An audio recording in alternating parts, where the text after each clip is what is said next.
Je saisis cette opportunité qui m'est offerte pour remercier chaleureusement notre respecté aîné, son Excellence le Président Alassane Dramane Ouattara, pour les sages et éclairés conseils qu'il nous a prodigués dans son allocution mémorable à cette 77e session de l'Assemblée générale des Nations unies. Je voudrais le rassurer que les autorités de la transition malienne n'ont d'autres objectifs que de faire des réformes politiques et institutionnelles avant d'organiser des élections, tout en luttant obstinément contre le terrorisme. Ces réformes permettront d'améliorer la gouvernance et toutes les dispositions seront prises pour que la démocratie malienne soit la plus enviée au monde. Dans ce chantier, nous prêterons une attention particulière au troisième mandat, qui ne sera pas possible. Le troisième mandat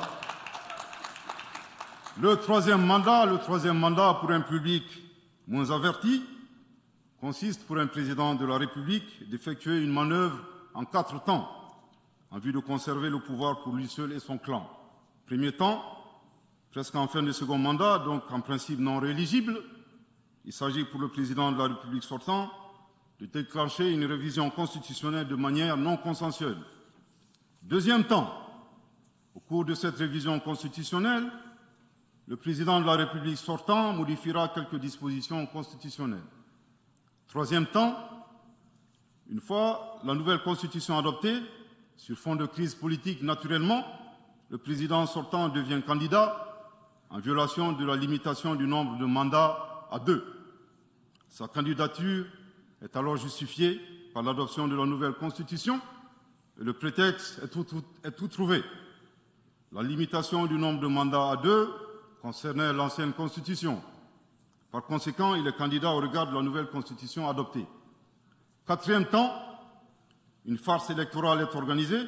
Forcément, il remporte les élections et s'ensuit une chasse impitoyable aux opposants politiques, dont certains sont arrêtés, d'autres s'exilent et d'autres assassinés. Les allégeances sont obtenues grâce au pouvoir de l'argent, le clientélisme et les intimidations. Dans un langage plus simplifié et en référence à une métaphore footballistique, le troisième mandat est une magie. C'est l'art de se dribbler soi-même tout en gardant le ballon.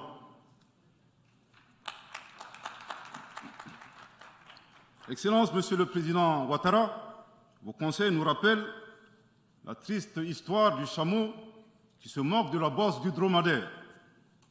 Malgré les efforts tangibles de la transition malienne, dans la mise en œuvre des chronogrammes des réformes politiques et institutionnelles et celui des élections, salués par la communauté internationale, Madame la ministre des Affaires étrangères de la junte française, à qui le Mali n'a pourtant rien demandé, a estimé qu'il n'y avait pas eu de progrès, oubliant que nul ne peut aimer le Mali plus que les Maliens eux-mêmes.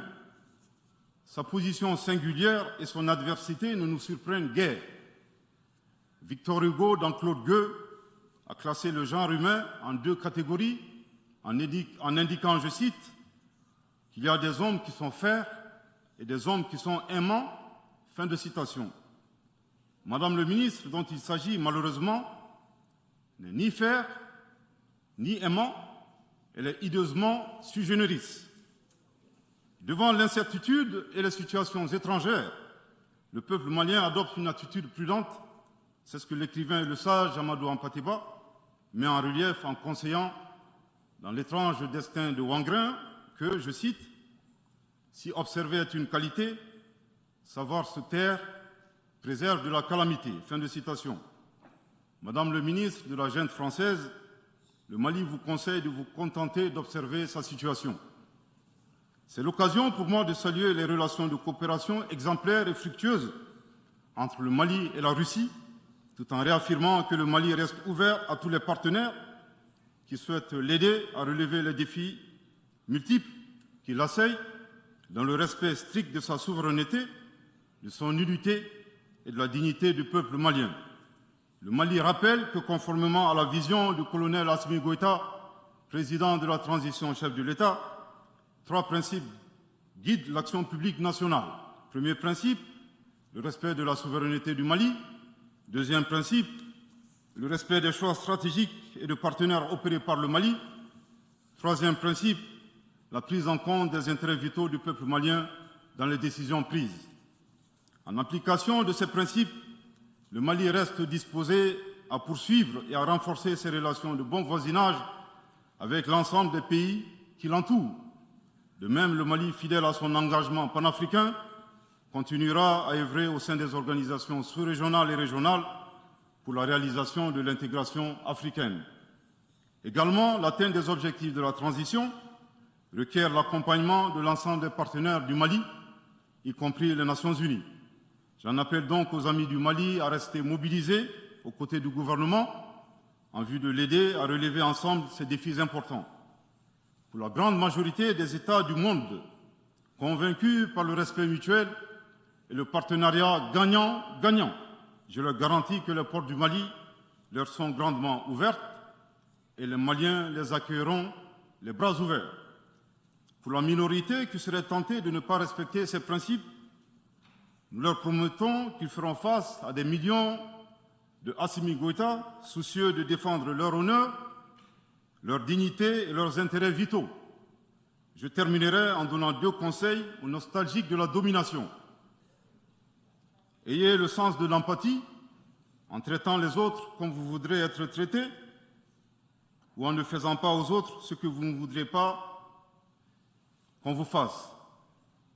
Le second conseil, revoyez vos copies, revoyez vos modèles, revoyez vos logiciels pour intégrer le changement de mentalité et l'évolution du monde dans vos grilles de lecture et d'analyse.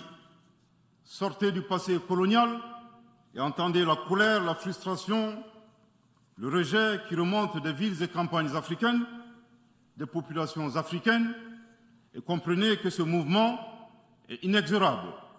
Grâce aux principes d'intimidation et vos actions subversives, n'ont fait que grossir le rang des Africains soucieux de préserver leur dignité. S'ils n'étaient qu'une centaine aux indépendances, aujourd'hui nous sommes des millions, et demain, tant que les paradigmes inégalitaires demeureront, nous serons des milliards. Le Mali et son peuple ne seront pas des spectateurs face aux assauts et l'adversité.